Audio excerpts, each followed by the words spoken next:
What's up, guys? Nethervvoid here with more daily World of Tanks subscriber replays, and today I got another scout video for you. I said I like to show you different scout techniques and stuff, and to me, these are, at least lately with the ones I've been watching, have really come up with the best replays that I wanted to show here. So this replay is sent to me by our very own Ironic Eagle from DJEU. Driving this T71 Tier 7 American turreted, or no, not turreted, auto turret tank, auto loader, on the auto loader line right before the T69 when it gets really fun. The T71 is a pretty fun tank, actually. The T21 is like a real piece of crap, but at least the T71 does get an auto loader. It's got decent pen and decent damage, and it does have ace PCR. It's actually a really powerful little Tier 7 tank. The issues it has are just no armor. That's pretty much it. It's got speed. It's a light tank, so it does have the bonus to camo when you're moving or not moving. You still get the same camo rating, and it's not really a bonus, it's just the same camo rating. But again, the only problem it really has, and really where the pain is, it gets scout matchmaking. So this is not a horrible matchup right here, but you can see tier 10s, and that will be really sucky for you if you do. And trust me, it's not all that fun.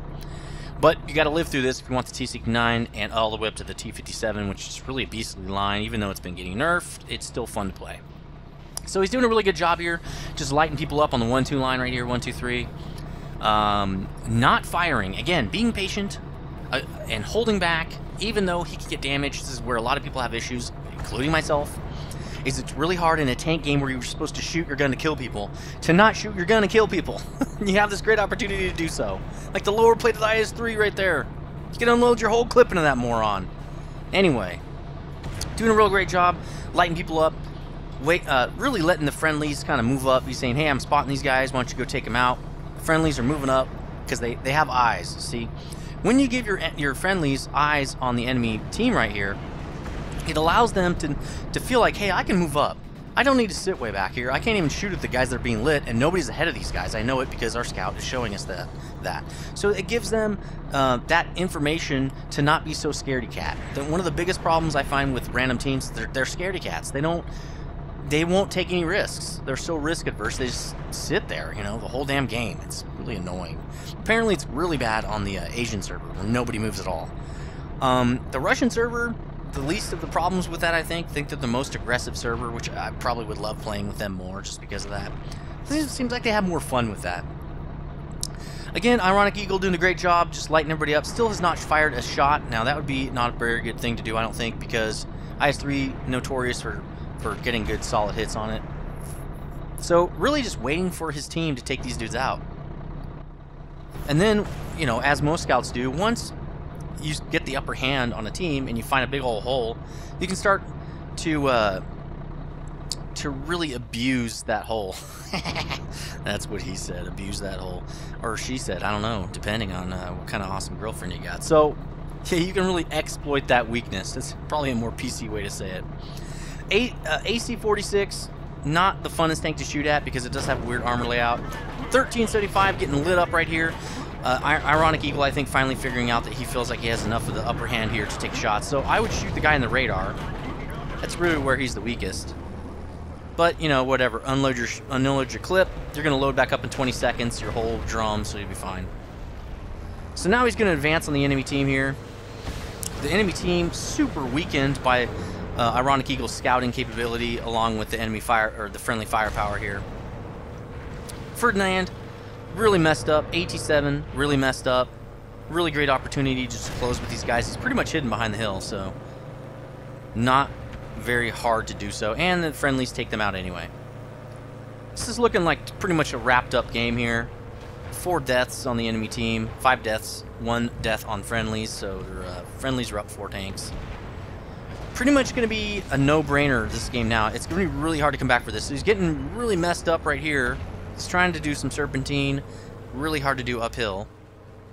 Just getting screwed up by the enemies that are so pissed that he did all that great scouting. So here's the Artie trying to take him out. It doesn't happen. Ironic Eagle coming in with a lock on him with a right click here. Just going to unload his drum on this guy and take him out. Now, he's not hitting. Seems like he got a miss right there. That was weird. So he stops. He should have probably zoomed in at that point. The guy's just sitting there anyway. To look for a weak spot. Okay, now that that's probably this guy's worst thing he could have done, probably.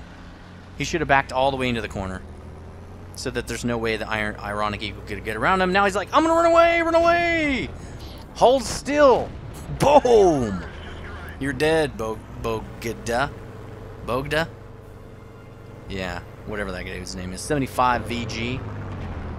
So yeah, this game is pretty much a wrap, and a lot of that is because Ironic Eagle doing that scouting he did for his team and really making the T71 work and showing you how to use this tank. Again, I would say I have this tank. I like the tank. Probably one of them. It's definitely my most favorite scout, no doubt, hands down. Not really for the scouting capability of this tank, because it's really similar to a lot of other scouts, but it's got an awesome gun with an auto-loading drum with reloads in 20 seconds. I mean, even with tier 10 games, you can wreak havoc on the enemy, especially if you can get behind him and shoot him in the back. I mean, it gets seriously ugly. You can pump out lots of DPS with this tank, even though it's a tier 7. It's a lot of fun. So if you haven't had the chance to get one, definitely do it, especially if you like a T57, that auto-loading tier 10 heavy. But great, fun, heavy tank to play. Nice hits here on the IS-8, just kind of racking up the damage here while he can. 1,400 damage, really good, I think, for an T71 with mainly doing scouting here and holding back his shots. Remember, this guy, for most of the game, has held his shots, and he still has 1,500 damage. You know, that's pretty good on an 840 hit point tank. You're doing 2 to 1 damage to hit points. And he's only received 500, so he's doing 3 to 1 damage given for damage received. And also, he did all that scouting. He's racking up tons of scout XP and credits. Great job by Ironic Eagle, again sitting in a bush here to get that passive scout. And just a great job all around. That's why I really wanted to show you this replay. Again, send your replays into dgnetsubmissions@gmail.com. Another sweet replay coming tomorrow for daily, as I really think this is a better format for these replays. And I'll see you again next time, guys. Stay frosty.